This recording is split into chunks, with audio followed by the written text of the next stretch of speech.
Hi, this is Mega McDade, in the comfort of my own home, and giving you another chapter in Tarot Decks from Goddess Elite.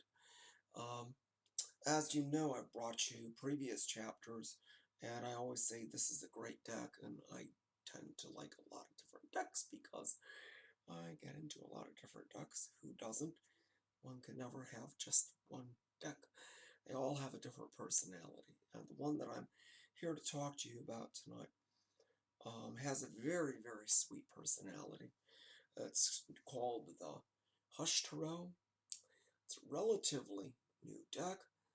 You can see a little bit of the stylistic photos that are there, or the stylistic artwork that's done on the cards themselves, which is what I really want to talk to you about.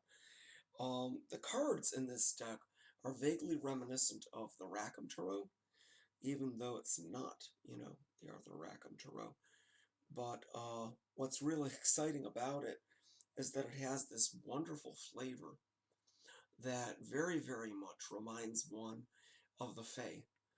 And I think it's really important this time of the year to put out a review on this deck because we just passed Beltane of 2020 and the veil thins that time, and the realm of the Fae and our realm are a little bit on the crossed side of things, so the veil's a little on the thin side at this time, and it's possible to communicate with the Fae and allow them to work in our lives. Being careful about that sometimes, you don't know what they might do at times, but anyway, I want to show you some of these cards, which are really exciting. The person who did this deck is, let me see, Jeremy Hush is the artist, so that's where we get the Hush Tarot. It's by Jeremy Hush. I believe it was drawn while he was on tour. I think it was in Europe, and a lot of the imagery is very, very well thought out. It's very, how should I say it? Been done with a lot of meditation on the imagery, on the classical imagery of the tarot, and how he could bring a new spin and a new life to the cards. Okay, I'm going to give you some cards, which is what you're waiting for. Two of the ones that I think are really interesting is we have the sun.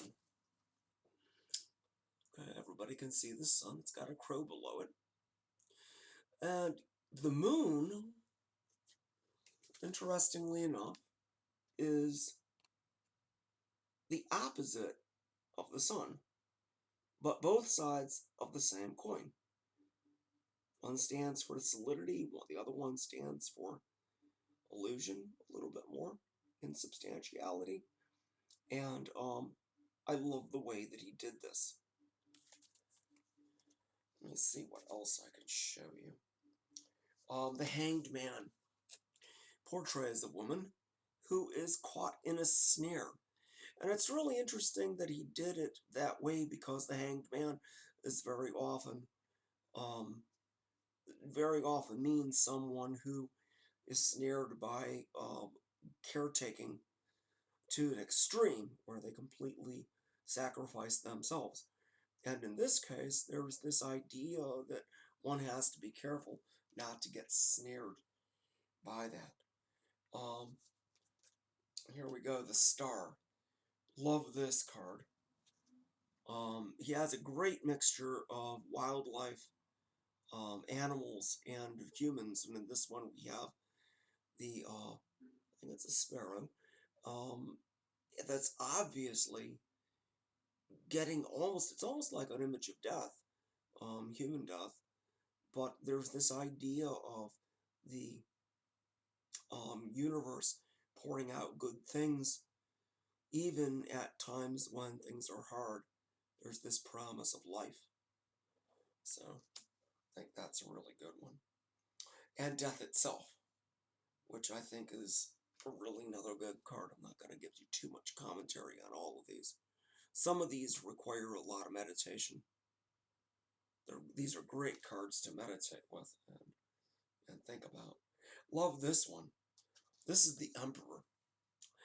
All we see are these hands behind this image, which is really vaguely reminiscent of a throne, and the wild energy and commanding presence of a crow, and the idea that behind the scenes there's this master of the world, of his realm, that is able to manipulate things around him.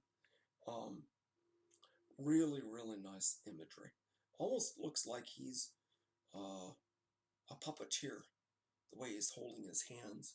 Give me that one more time. Okay. The lovers!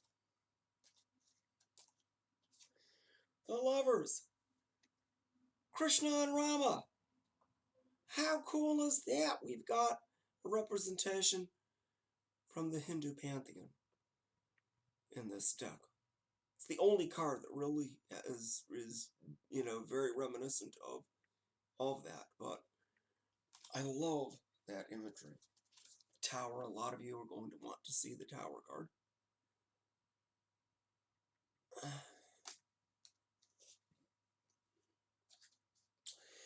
The Devil. Interesting use of imagery in this card. In this card, it looks like almost the Devil is almost this playful character that wears this mask that requires a little bit more work to get past, but it's this lie that the wearing of this mask is not exactly who this person is, and there's a little playfulness in this. But anyway, it's a neat one. The Wheel. Everybody knows the wheel, how you get stuck on the wheel, and how it's the Wheel of Fortune can spin both ways. But there's this idea of that sometimes when I read the wheel, it seems like a little bit reminiscent of the Buddhist idea of the wheel, and how it's easy to get trapped on this wheel of birth and rebirth. But anyway, look at that.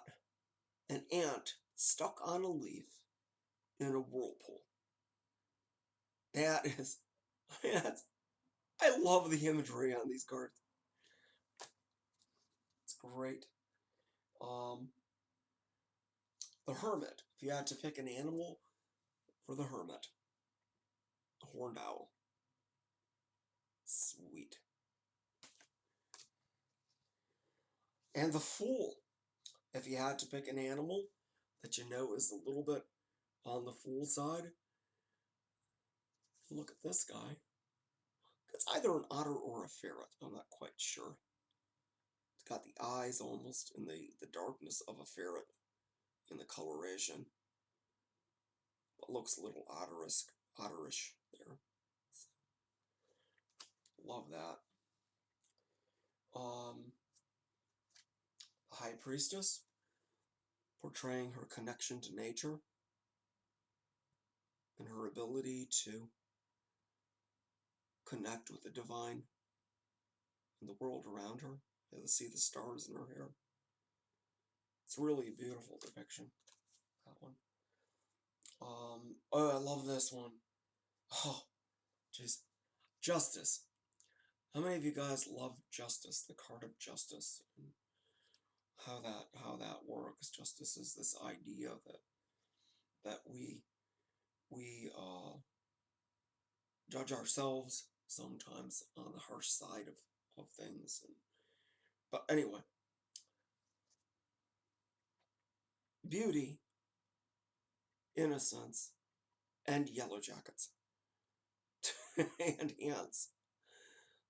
Yellow jackets and ants to bite and sting. Justice has definitely this twofold character, doesn't she? Okay. Well, I'll let you see the back, too.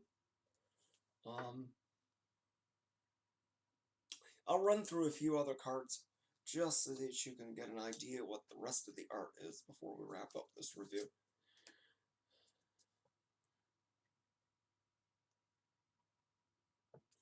And one can see it's very, very, very reminiscent of Arthur Rackham's art, but it's not. It's reminiscent of it, especially in the lines, the colors, the use of colors. Like that, the colors in this card, that just oozes Arthur Rackham in the colors. And even some of the lines, there's this connection to the Fae. I almost feel when I see this, go through this deck. That's a great.